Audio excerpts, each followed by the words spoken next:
Behind the golden gates of Buckingham Palace, where protocol rules every breath and tradition governs every step, something unprecedented happened that would shake the very foundations of the British royal family. What started as a simple family gathering turned into a moment so shocking, so unexpected, that even the most seasoned palace staff stood frozen in disbelief.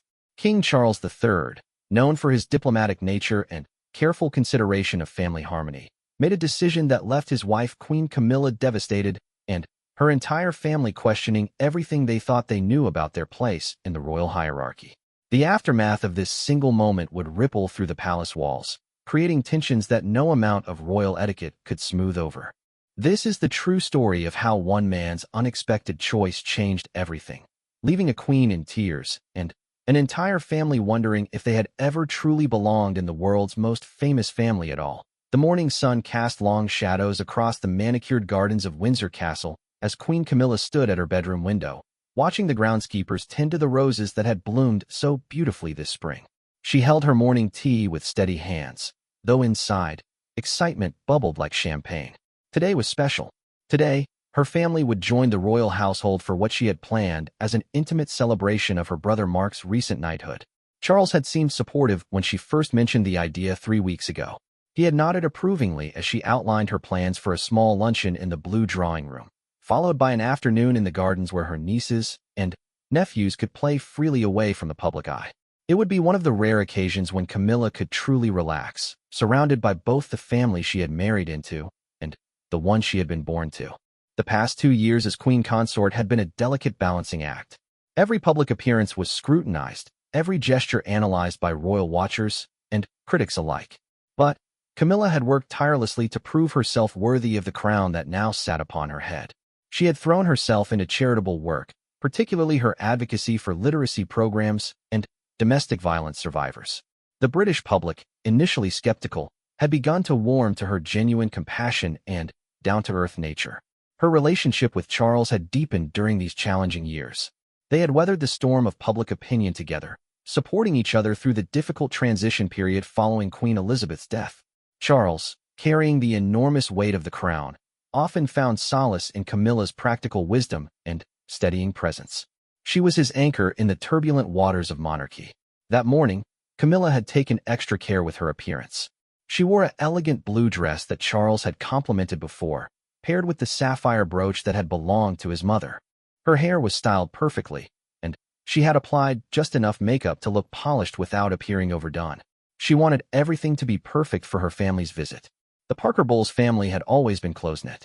Camilla's relationship with her children, Tom and Laura, from her first marriage had remained strong throughout all the changes in her life.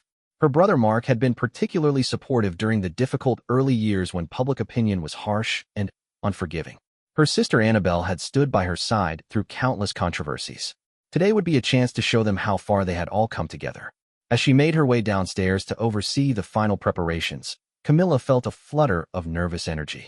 The palace staff had been working since dawn to ensure everything was perfect. Crystal glasses sparkled on the dining table, fresh flowers adorned every surface, and the chef had prepared a menu featuring both royal favorites and dishes that held special meaning for the Parker Bowles family. Charles had left early that morning for a brief meeting with his private secretary, promising to return in time to greet the guests personally. This gesture meant everything to Camilla. Having her husband welcome her family with the full dignity of his position would send a clear message about their acceptance into the royal fold. The first guests began arriving at noon. Tom Parker Bowles, Camilla's eldest son, arrived with his 2 children, Lola and Frederick.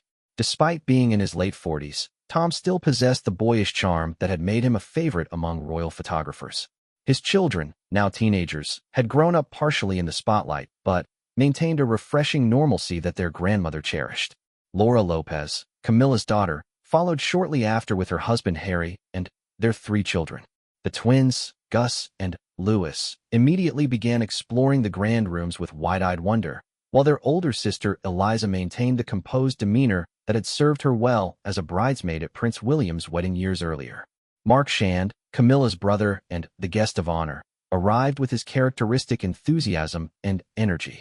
Despite being in his 70s, he moved with the confidence of a man who had spent his life advocating for wildlife conservation and living adventures that most people could only dream of. His recent knighthood for services to conservation had been a source of tremendous pride for the entire family. Annabelle Elliott, Camilla's sister and a successful interior designer, brought an air of artistic sophistication to the gathering. She had actually worked on several royal properties over the years, her impeccable taste earning respect even among the most traditional palace staff members. As the family gathered in the blue drawing room, sharing stories and catching up on recent events, Camilla felt a deep sense of contentment. This was what she had dreamed of when she married Charles. Not the grand ceremonies or public accolades, but these quiet moments when her two worlds could exist in harmony. The children's laughter echoed through the usually formal spaces, bringing a warmth that even the most magnificent royal portraits couldn't provide. Palace staff, typically maintaining strict protocol, found themselves smiling at the family's genuine affection for one another. Camilla moved gracefully between conversations, ensuring everyone felt comfortable and welcome. She shared inside jokes with her siblings, offered gentle guidance to her grandchildren as they navigated the formal setting, and periodically checked the time, waiting for Charles to return and make this celebration complete. The planned luncheon was set for 1 o'clock. The dining room had been prepared with meticulous attention to detail, from the placement of the family crests to the selection of wines that would complement each course. Everything was ready. The only missing piece was the king himself. As 1 o'clock approached, then passed, Camilla felt the first stirring of concern. Charles was rarely late for family gatherings, particularly ones he had helped plan. She discreetly asked his private secretary about his whereabouts, only to be told that His Majesty was still in meetings and would join them as soon as possible. The family, understanding the demands of royal duty, waited patiently.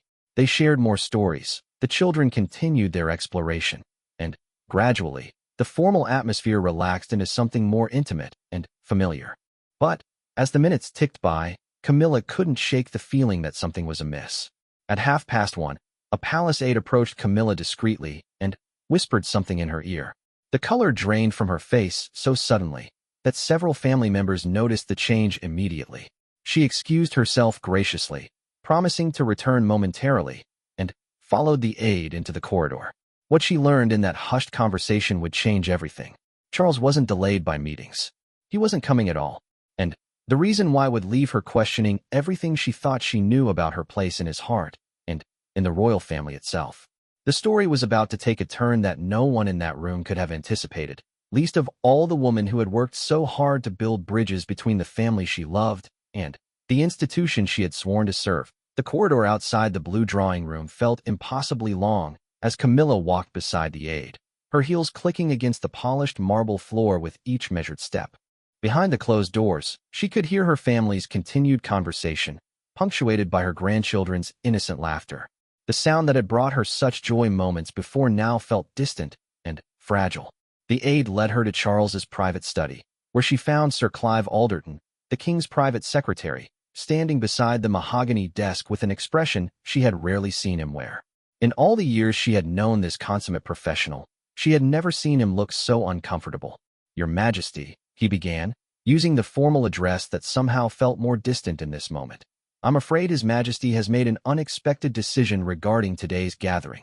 Camilla settled into the chair across from the desk, her hands folded carefully in her lap. Years of royal training had taught her to maintain composure even when her heart began to race. "What sort of decision, Sir Clive?" "The king has decided that he cannot attend today's luncheon. Furthermore, he has requested that the gathering be concluded by 3 o'clock this afternoon." The words hung in the air between them like a sword waiting to fall. Camilla felt as though the room had suddenly become airless. "I'm sorry, I don't understand. Charles was looking forward to this. We planned it together weeks ago." Sir Clive shifted uncomfortably, clearly struggling with his duty to relay a message that he himself found troubling. "His Majesty received counsel from several senior advisors this morning. There are concerns about the appropriateness of such an intimate family gathering during a period when public scrutiny of royal expenses and privileges is particularly intense." "Public scrutiny?" Camilla's voice remained steady, but something cold was spreading through her chest. "This is a family luncheon in our own home. We're not asking the taxpayers to fund a state banquet.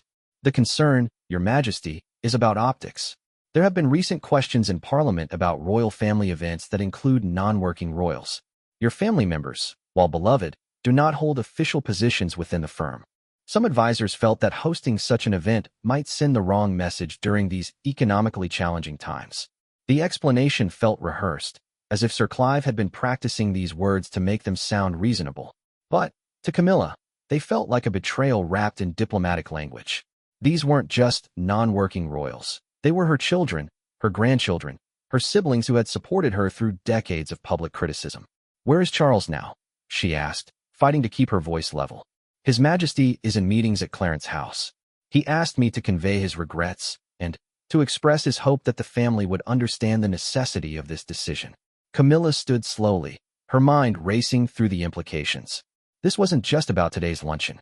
This was about her family's place in Charles's life, their acceptance into the royal fold that she had worked so hard to secure. More than that, it was about Charles's willingness to make such a profound decision without even discussing it with her first. Did His Majesty suggest when might be more appropriate to reschedule this gathering? The pause before Sir Clive's response told her everything she needed to know. "That wasn't discussed, Your Majesty." Walking back toward the blue drawing room felt like the longest journey of Camilla's life.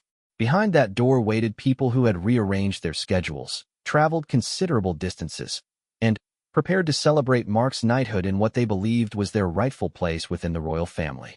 How could she explain that their presence had suddenly become a liability? Before reaching for the door handle, Camilla paused and took a deep breath. In that moment, she made a decision that would define not only the rest of this day, but her relationship with Charles and her role as queen consort.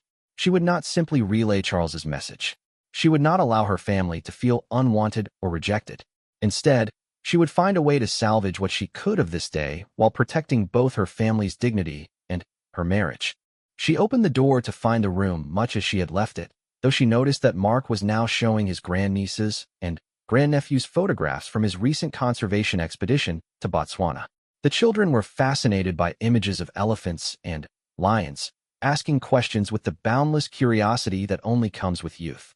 Tom looked up as his mother returned, immediately noticing the subtle change in her expression. Years of being her son had taught him to read the tiny signals that others might miss. "Everything all right, Mom?" "I'm afraid Charles has been unavoidably detained," Camilla announced with a smile that didn't quite reach her eyes. "Royal duty calls, as it so often does. But that doesn't mean we can't enjoy our time together." Laura moved closer to her mother, sensing the tension beneath the composed exterior. "Is he going to be very long? We could wait. Actually, I thought it might be lovely to take our celebration outside. The weather is perfect, and the gardens are particularly beautiful right now. We could have an informal picnic instead of the formal luncheon I had planned." The suggestion was met with enthusiasm from the children, who had been admirably well behaved in the formal drawing room, but clearly relished the idea of outdoor freedom. However, the adults in the room exchanged glances that suggested they understood more than they were letting on. As the family made their way to the gardens, Camilla walked beside Mark, linking her arm through his in a gesture that was both affectionate and stabilizing. "I'm sorry this isn't quite what we planned," she said quietly. Mark, who had survived decades as an adventurer and conservationist, possessed an intuitive understanding of when situations required adaptation rather than confrontation. "Some of the best celebrations are the ones that don't go according to plan," he replied with genuine warmth. "Besides, I'd rather have you and the children's company than all the formal ceremony in the world." The afternoon that followed became something unexpected and precious. Palace staff, clearly acting on Camilla's discreet instructions, appeared with blankets, baskets of food, and everything needed for an elegant outdoor gathering. The formal luncheon menu was transformed into a sophisticated picnic, complete with champagne and the celebratory cake that had been prepared for Mark's honor. Under the ancient oak trees of Windsor's gardens, something magical happened. The children's laughter became more frequent and genuine. The adults relaxed into conversations that ranged from Mark's conservation work to Laura's latest interior design projects to Tom's culinary adventures. Even the palace staff seemed to move with less formality, caught up in the warmth of a family simply enjoying each other's company. But throughout it all, Camilla felt the weight of Charles's absence like a physical pain. Every time one of her grandchildren asked where Grandpa Charles was, every time someone referenced a story they had planned to share with him, the wound deepened. This should have been a moment of triumph, her family fully embraced by the royal household. Instead, it felt like evidence of how quickly that embrace could be withdrawn. As the afternoon wore on, Camilla found herself studying each family member with new eyes. Tom, with his easy confidence and genuine warmth, had always been welcomed by the royal family. Laura, elegant and diplomatic, had navigated royal events with grace for years. Mark, whose knighthood was a recognition of his life's work, deserved to celebrate with his family. Her grandchildren, innocent of any political considerations, simply wanted to spend time with their grandmother. What had changed? What had made Charles's advisors suddenly view these beloved people as liabilities rather than assets?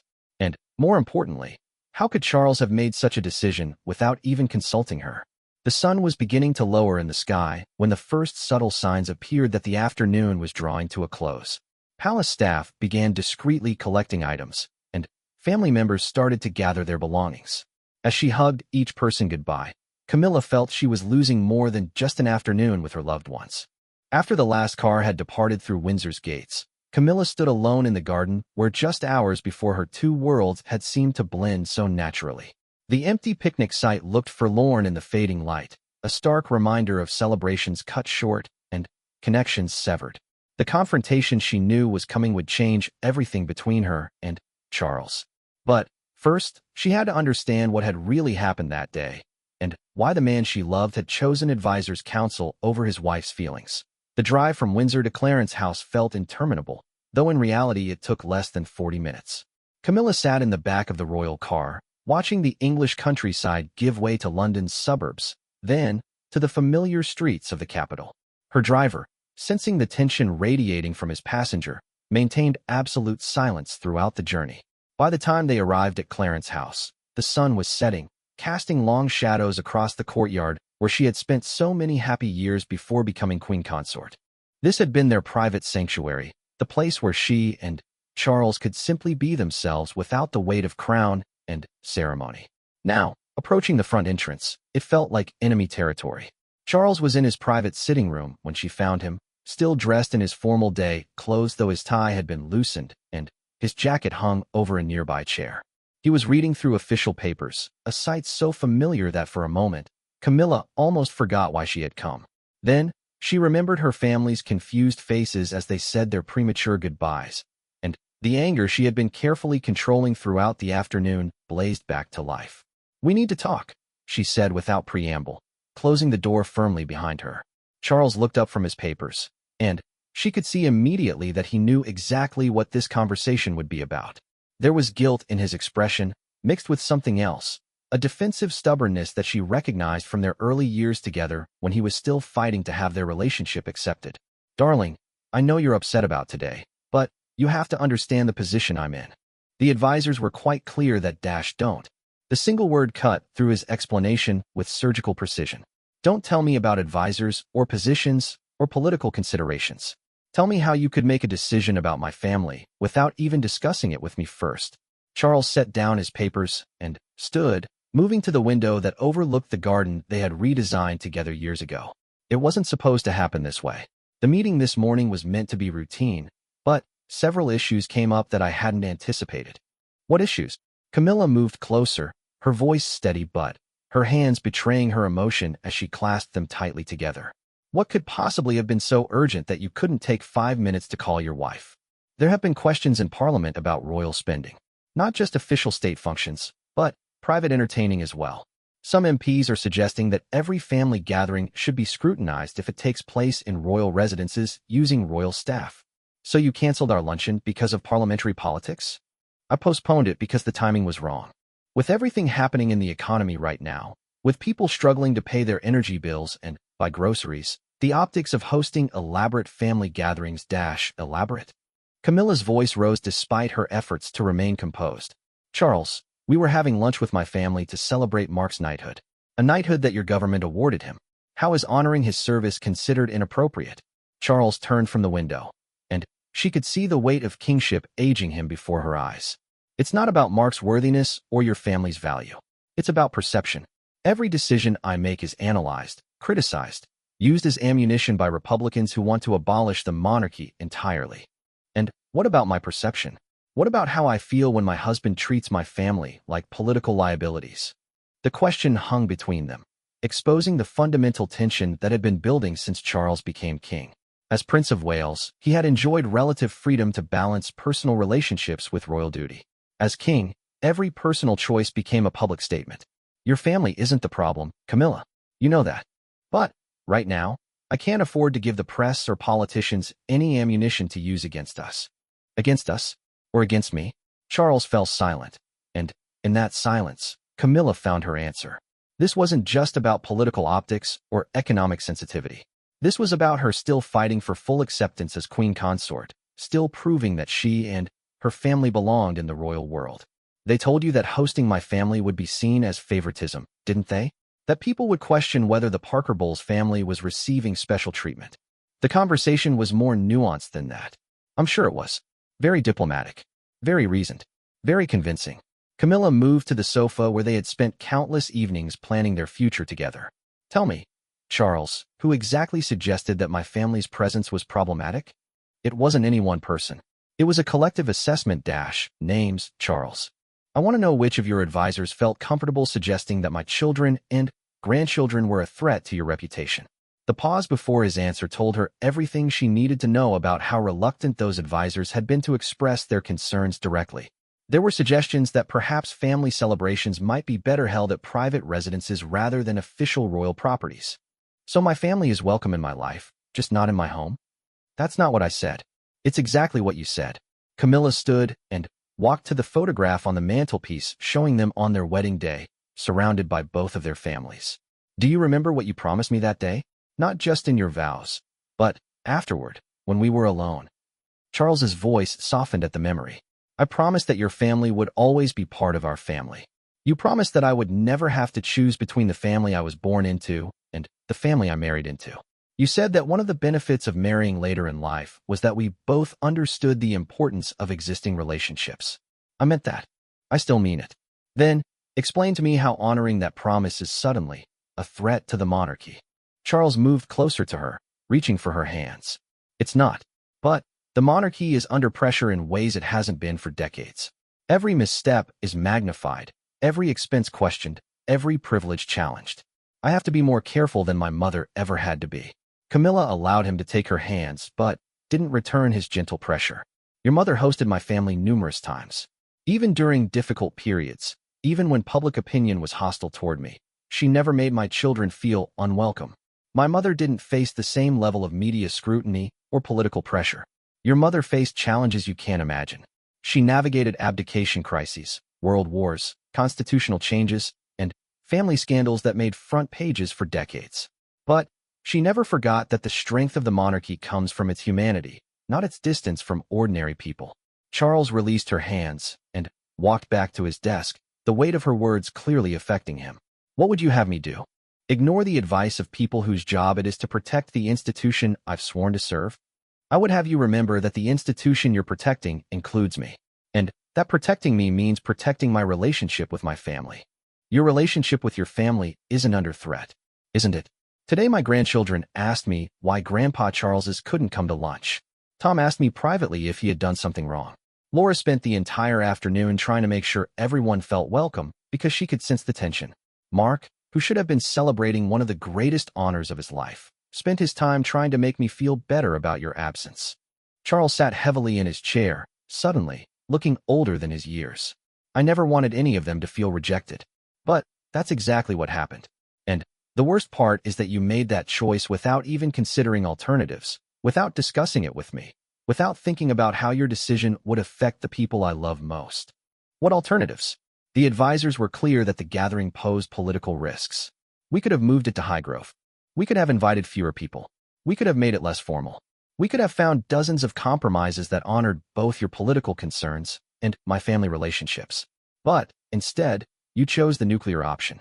Charles looked up at her with an expression that mixed regret with frustration. You're right. I should have called you immediately when the concerns were raised. I should have included you in finding a solution. Yes, you should have. But this goes deeper than poor communication, Charles.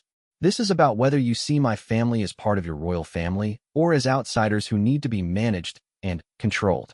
They're part of my family. You know that. Do I?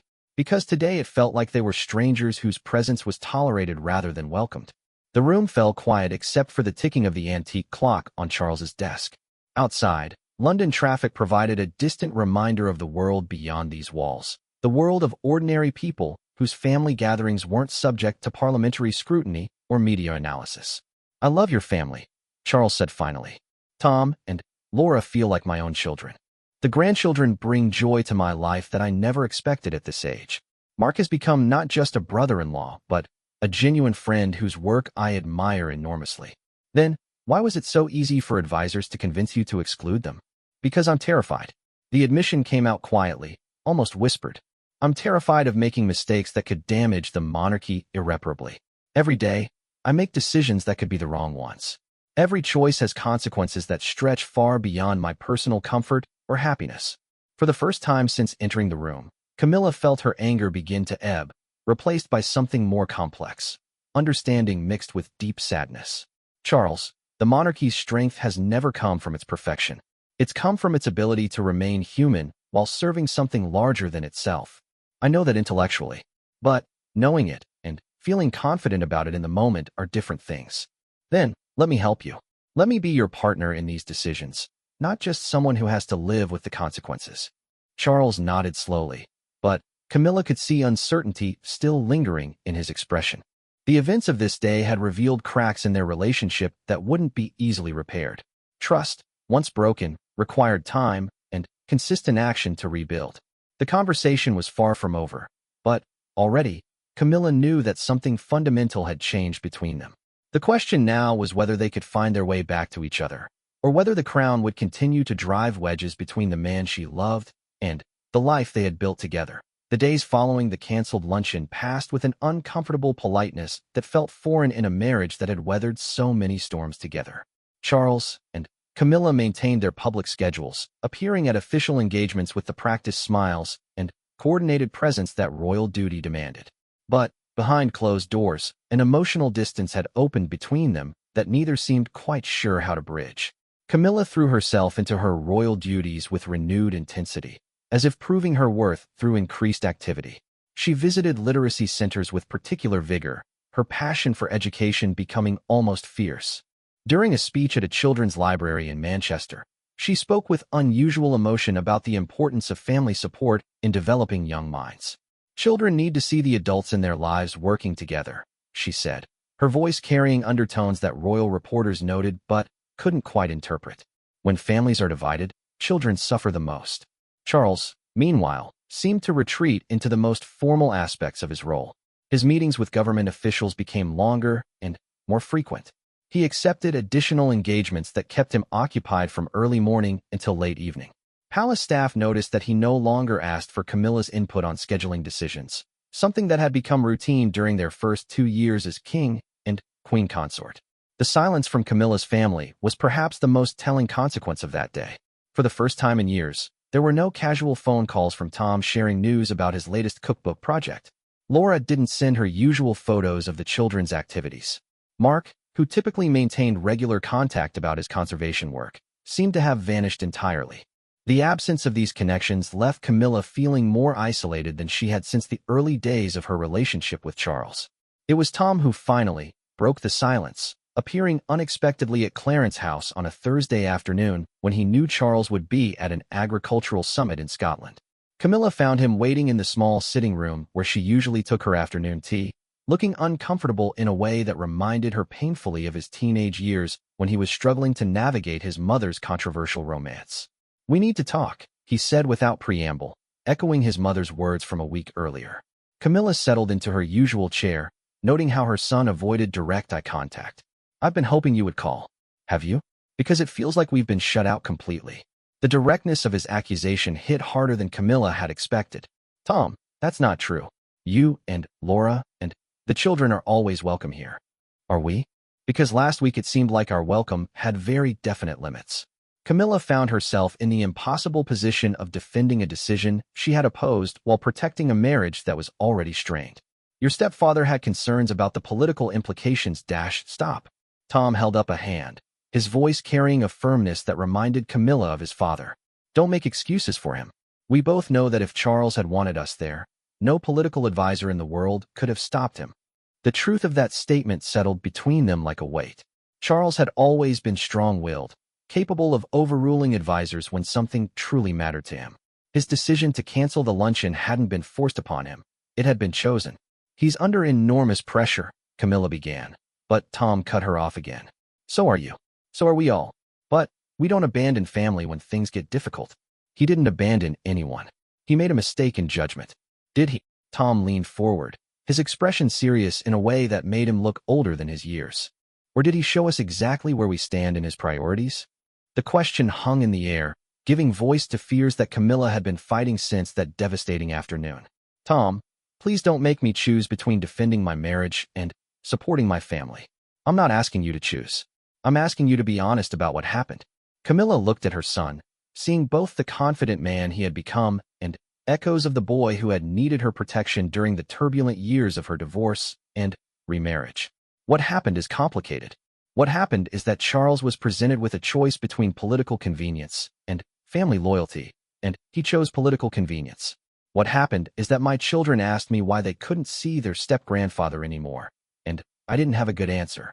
They can see him. This doesn't have to change anything between Charles and the children, doesn't it? Mom, do you honestly believe that Charles sees us the same way after this? Do you think he looks at Lola and Frederick and sees grandchildren, or does he see potential political liabilities? The question struck at Camilla's deepest fears. Since becoming queen consort, she had worked tirelessly to ensure that her family felt genuinely welcomed into royal life, not merely tolerated.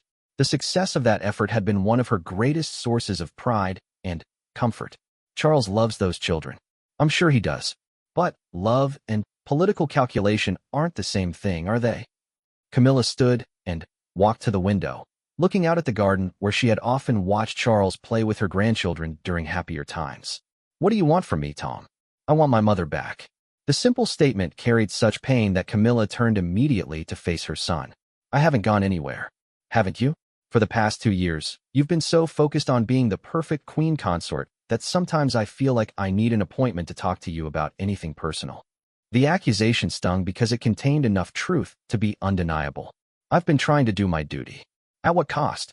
You've spent so much energy proving that you deserve Charles's crown that you've forgotten you already had something more valuable. A family who loved you before you had any titles at all. Tom's words echoed conversations Camilla had been having with herself in quiet moments, doubts she had pushed aside in service of royal duty. Had she lost herself in trying to become someone worthy of the throne? Being queen consort isn't just a title, Tom. It's a responsibility to an entire nation. And being a mother isn't just a title either. It's a responsibility to the people who call you family. They looked at each other across the elegant sitting room, surrounded by portraits of previous royal consorts and artifacts from centuries of monarchy. But, in that moment, they were simply a mother and son trying to navigate a relationship that had become complicated by circumstances neither had chosen. I don't know how to fix this, Camilla admitted quietly. Start by being honest about what you want, not what you think you should want. I want my family. All of my family, including Charles, especially Charles. But I want the Charles who fell in love with me partly because of my devotion to my children and grandchildren, not the Charles who sees that devotion as a political problem to be managed. Tom stood and moved closer to his mother, his expression softening. Then, maybe it's time to remind him who that person was. How do I do that without damaging everything we've built together? By remembering that what you built together was supposed to include all of us.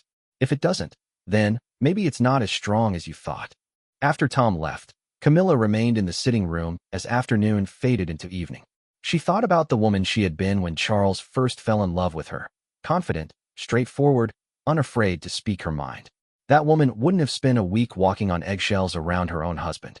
That woman would have demanded answers and insisted on solutions. The question was whether that woman still existed beneath the careful polish of royal training, or whether 2 years of crown-wearing had fundamentally changed who she was. That evening, when Charles returned from Scotland, he found Camilla waiting for him in their private sitting room at Clarence House. She had changed from her day clothes into something more casual, signaling that this conversation would be personal rather than official. "We need to finish our conversation from last week," she said as he entered the room. Charles paused in the doorway, still wearing his travel clothes and carrying the weight of a long day. "Darling, I'm quite tired, so am I. I'm tired of pretending this is resolved when it isn't. I'm tired of being polite about something that has fundamentally damaged my relationships with the people I love most. And I'm tired of watching you retreat into royal duty every time we need to have a difficult conversation. Charles set down his briefcase and looked at his wife with an expression that mixed wariness with recognition. This was the Camilla who had captured his heart decades ago, direct, uncompromising, and absolutely fearless when it came to protecting what mattered to her. What do you want to discuss? I want to discuss what kind of marriage we're going to have going forward. And I want to discuss what kind of king you're going to be. The conversation that followed would determine not only their personal future, but also the future relationship between the crown and the family that Camilla had brought to it. Charles settled into his chair with the careful movements of a man who recognized that the next few hours would be crucial to his marriage. He had seen this expression on Camilla's face before, during their courtship when she had demanded clarity about his intentions, during the difficult years when she had insisted they face public criticism together rather than separately, and during their engagement when she had made it clear that marriage meant full partnership, not convenient companionship. "All right," he said quietly. "Let's discuss what kind of king I'm going to be. The king I fell in love with believed that the monarchy's strength came from its humanity, not its isolation. He understood that real people with real relationships make the crown relevant to ordinary families facing their own challenges. I still believe that. Do you? Because the king who canceled my family's luncheon without consultation seems to believe that the monarchy's strength comes from avoiding any appearance of normalcy or human connection." Charles was quiet for a long moment, his hands clasped tightly in his lap. "The pressure is different than I expected. Every decision feels like it has the potential to damage something that took centuries to build. And what about the things that took decades to build? Our marriage, my relationship with your family, your relationship with my children." Camilla leaned forward, her voice gentle but firm. "Are those less valuable because they're more recent? Of course not. Then, why was it so easy to sacrifice them for political convenience? It wasn't easy. It was agonizing. But I thought I was protecting the bigger picture." Camilla stood and walked to the bookshelf where photographs of their blended family were displayed alongside official royal portraits. She picked up a picture from Laura's wedding, showing Charles dancing with one of her granddaughters while the rest of the family laughed around them. "This is the bigger picture, Charles.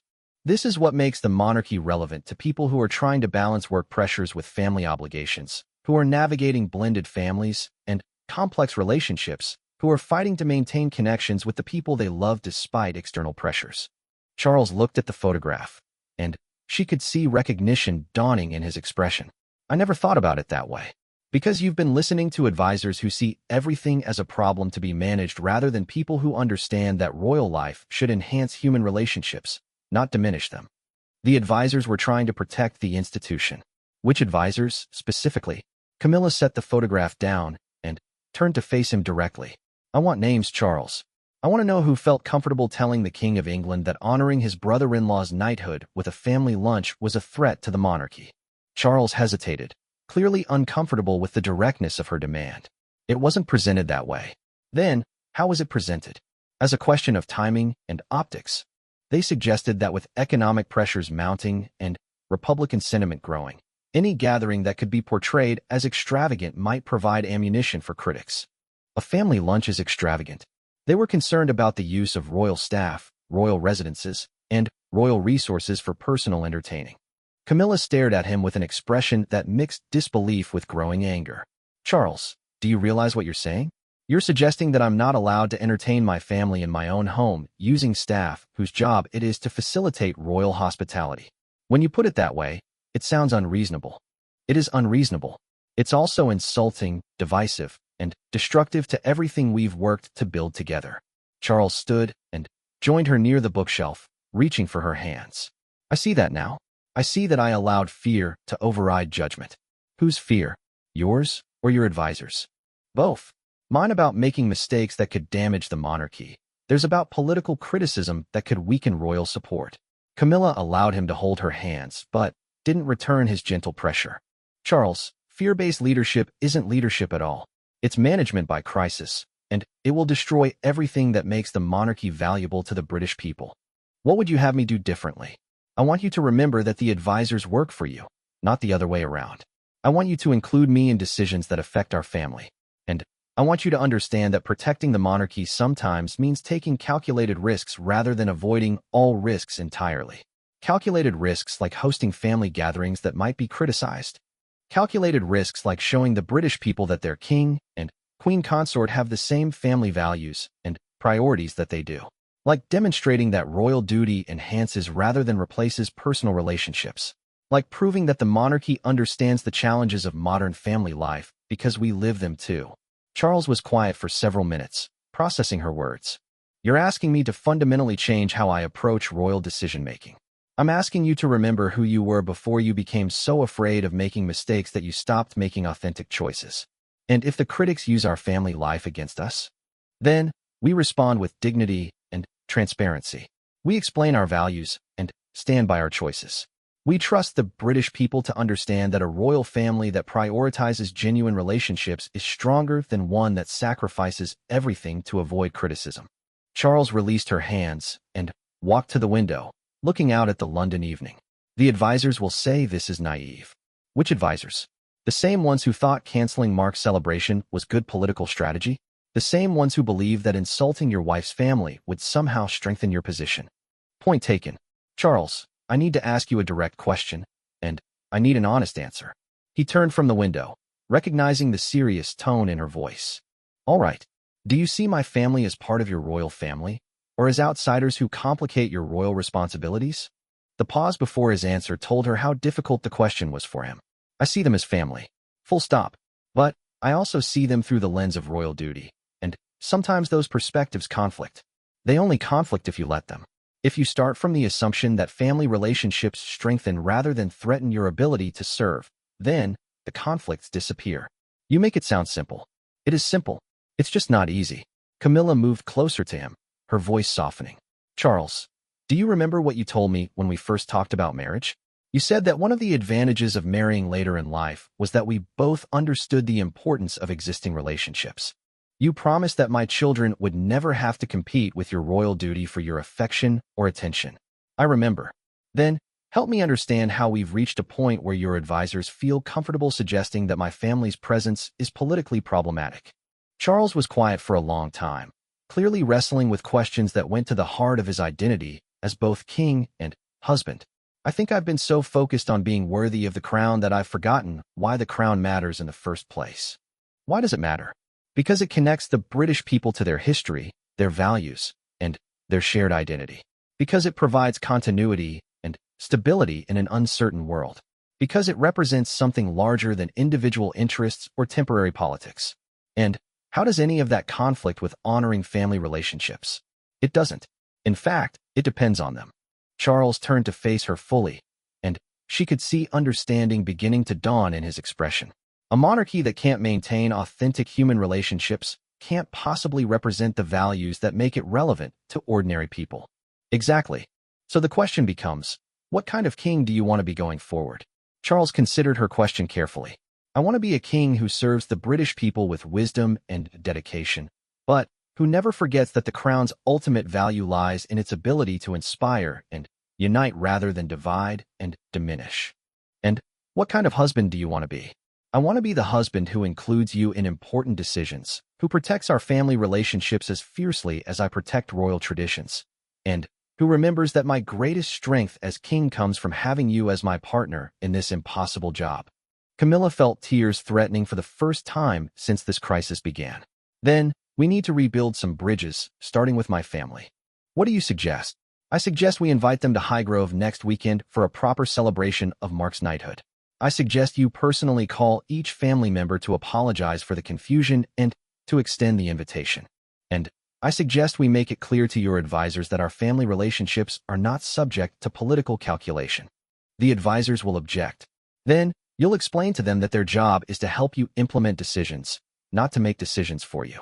And you'll make it clear that anyone who considers my family a political liability is welcome to find employment elsewhere.